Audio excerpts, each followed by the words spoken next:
responsive. Health, activate medical assistance as I assess the baby. Okay? Ang adult, if you want to establish yung airway, head tilt, chin lift. Ang tawag doon, maximum head extension. Tama? That's the motion lang. Baka makonfuse kayo eh. Magkaiba ba yung head tilt, chin lift sa maximum head extension? Hindi. Ang maximum head extension, yun ang term. The motion is head tilt, chin lift. Okay? So, sa infant, slightly tilt lang natin or neutral. Kasi ang airway naman nila is almost straight line pa naman siya. Unlike as adult, may curvature na tayo dito. So, nagko-compensate din yung airway. Kaya kailangan natin habulin. Ako ha? Okay. So, check for the obstruction. Check the nose and the mouth. Obstruction not seen. Pero it doesn't mean na walang obstruction. Let's confirm. Check the breathing. Paano kayo nag-check ng breathing? Naka-LLF pa ba kayo? Or nakatingin lang kayo? Naka-ganun pa. Okay. Dalawa yan kasi two ways. LLF ang tawag doon. Look, listen, and feel. Okay? Or you are observing yung baby, scanning ka ng mata mo, checking ng activity ng nose, mouth, chest, stomach. Okay? For how many seconds? 10 seconds. Pero nakahawa ka na rin sa pulso. Pero ang sinecheck mo breathing kasi choking, di ba? 1, 2, 3, 4, 5, 6, 7, 8, 9, 10. The baby has negative breathing. I will give 2 initial ventilations. Okay? Pag bubugahan nyo yung infant, huwag nyo ipipinch. Damay ang ilong tsaka bibig. Okay? Although pag pandemic approach talaga, ngayon is compressions na. Okay? 2 ventilations, papakiramdaman mo kung yung hangin nag-bounce back sa pisngi mo. Kasi pag nag-bounce back yan sa pisngi mo, dalawa, the air bounces back, so mayroon siyang obstruction. I'll give 5 back blows, 5 chest thrusts. Dito mag-ingat kayo sa pagtukat ng bata ha. Common mistake ng mga estudyante minsan. Nakuha din dito. Okay.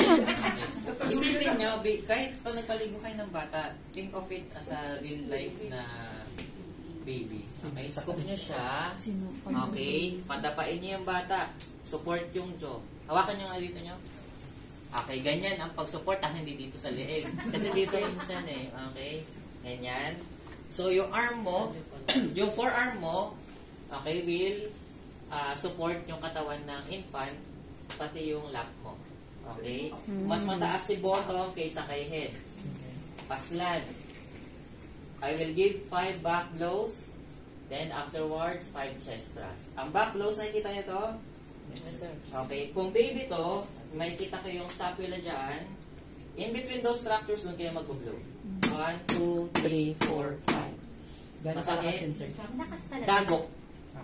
Hindi siya hagod ha. Dagok. Hindi siya hagod.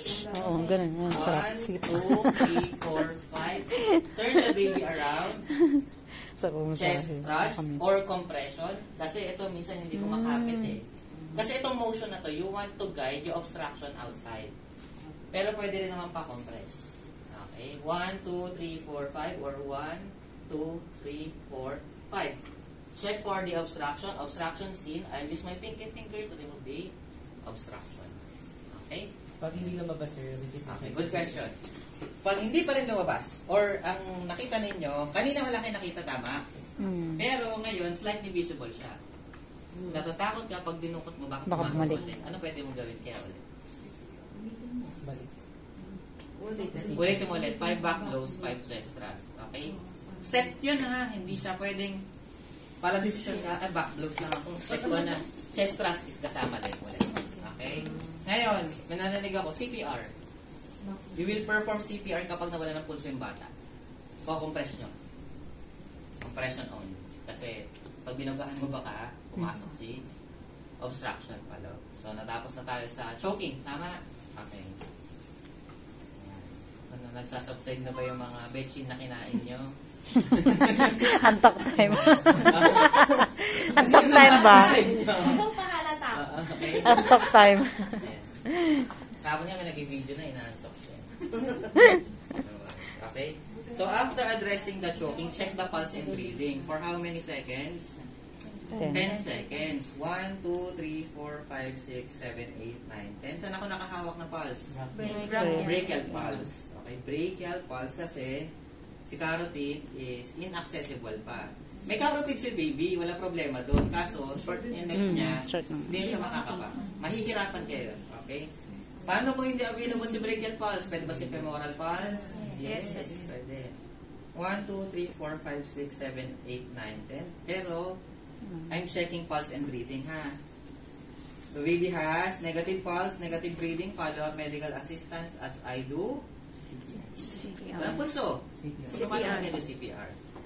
Nipple line, sternum ni baby. Saan kayo magko-compress? Just below the nipple line. Okay? Either you will use your index finger plus middle finger or middle finger plus ring finger. Paano kayo nag-compress ganito? Oo, sir. Pag ganito.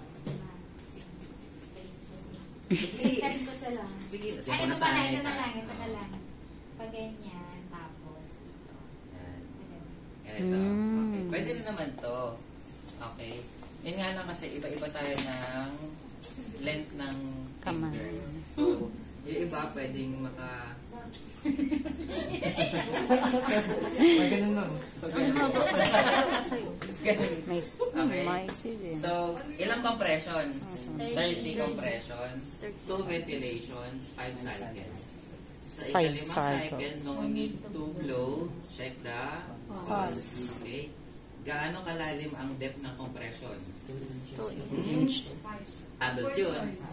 1.5. Mas sukat niyo yun? Hindi. Hindi. So, di ba malalim ang lawak? Okay. 1.5 inch ang depth. Rate of compression, gaano kabilis? Sa isang minuto, nakailang compressions ka at least dapat? Yung bilis? 36. 100 to 120 compressions per minute. Ganon yung bilis ng compressions. Bilis. Okay? So, let's say, mabilis. Sa isang segundo mo, at least nakadalawang bayo ka na. Dalawang compress ka na. Okay? Compression Mabilis ang tayo. compression dito. 1, dirap ako. 1, 2, 3, 4, 5, 6, 7, 8, 9, 10, 11, 12, 13, 14, 15, 16, 17, 18, 19, 20, 1, 2, 5, 6, 7, 8, 9, 1. Okay? Instead of saying 10, bakit 1? Para alam mo kung pang ilang cycle ka. And 1, walang problema. Di ba may and 1 pwede. Okay? Next.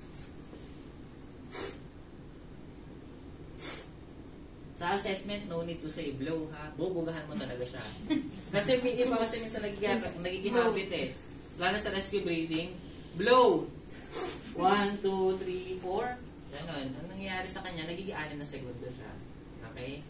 Yung iba, hindi niya na kailangan sabihin, gagawin niya siya. Pati yung head tilt, chin lift, hindi niya na kailangan sabihin yun, gagawin niya na lang. Okay? Wala nang solution, sir. Yes, oo. O kasi kung mga sasabihin niyo pa, wala nakapusin na kayo. Tandaan niyo, nagpe-perform kayo, hindi kayo nagle-lecture.